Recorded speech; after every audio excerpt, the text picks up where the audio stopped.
ngày đi màu downgrade iPhone 5C downgrade ទៅ version 8.4 ដល់យើងប្រើ MacBook ចឹងណាហើយយើង downgrade បានជោគជ័យហើយឥឡូវនេះកំពុងតែ activate វាចូលទៅដល់កន្លែង Wi-Fi ហើយសុំ Wireless code លាក់សិនបាទយើង Wireless code រួចរាល់ហើយយើងនឹងដំណើរការទៅមុខបន្តទៀតហើយវិធីនេះបើសម្រាប់ MacBook ធ្វើបានជោគជ័យហើយធ្វើច្រើនដងហើយជោគជ័យរហូតនឹងឯងមិនមែនធ្វើតែម្ដងហ្នឹងទេឥឡូវយើងបន្តដំណើរការ activate យើងបន្តទៀតយើង disable location ហើយយើង set up new iPhone skip កន្លែង step Apple ID ហ្នឹងទៅ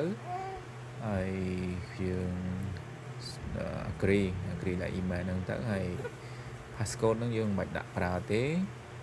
ហើយយើង don't send យើង get start តែម្ដង